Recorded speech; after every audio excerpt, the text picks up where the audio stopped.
Ashley, the tough question, why would you have returned to such a terrible scene? Not just from me, but from any opposing counsel. That would be Sean Combs' lawyers in this case, if it goes to trial. Why would you return to the scene of a gang rape, a shooting, a knifing, and a harrowing escape under gunfire after finding safety at a neighbor's house where he offered to let you stay there? Everybody was gone from the place, and I was not in a headspace where I could trust the neighbor because I don't know him, and I was kind of afraid to stay in that house. And I had tried to find my keys so I could at least hide in my car. I kind of just gave up on life, honestly.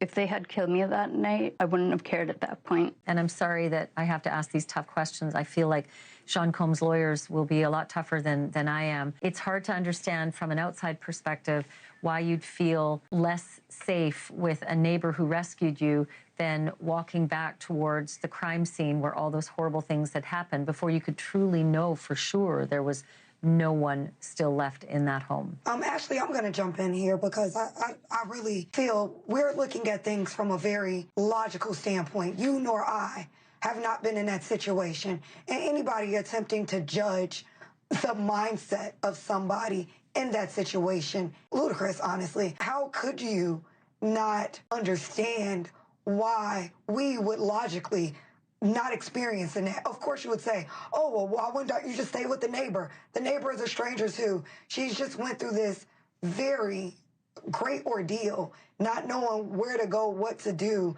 And now there's this other stranger who's introduced where she was with the police and nothing happened.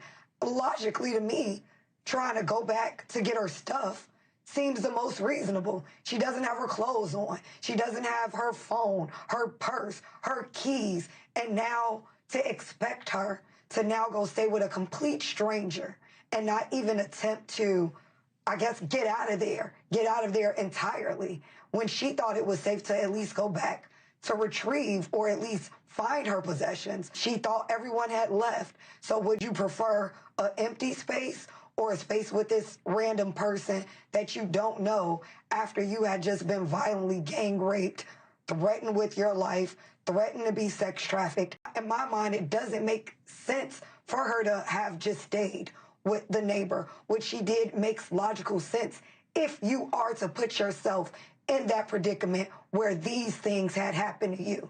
So unless we're going to put ourselves in that mind frame to think about what we would do if this had happened to us, which we can't even do. We can try to imagine it, but there's no imagining it unless you're in it. And anybody who's been in such a severe situation to expect or to question their logic, I think is unreasonable. All I'm saying is that at trial, all of that sensitivity goes out the window, and opposing counsel, Sean Combs' counsel, will be extraordinarily tough because he'll be looking, or she'll be looking, at 12 jurors, and it's their sensibilities that are going to have to be convinced. And Ariel, that's why I asked those tough questions. But I do want to ask, because evidence is everything, right? Have you been able to get that neighbor, track that neighbor down to corroborate all of this? That would be immensely helpful to this case. Yes, we are in a process of getting that corroboration. We are working with investigators and other individuals to track down that person. We tried to reach out to that person directly at what we believe the address to, but we do have people working on getting that person to us. Does that person still live in that home, and does Ashley know what home it was? I understand how confusing a scene can be. It can be easy to, in the dark, certainly, to not remember which house it was. Do you know which house it was and who the neighbor is? No, we're not exactly sure. That's why I hired PI to get that done.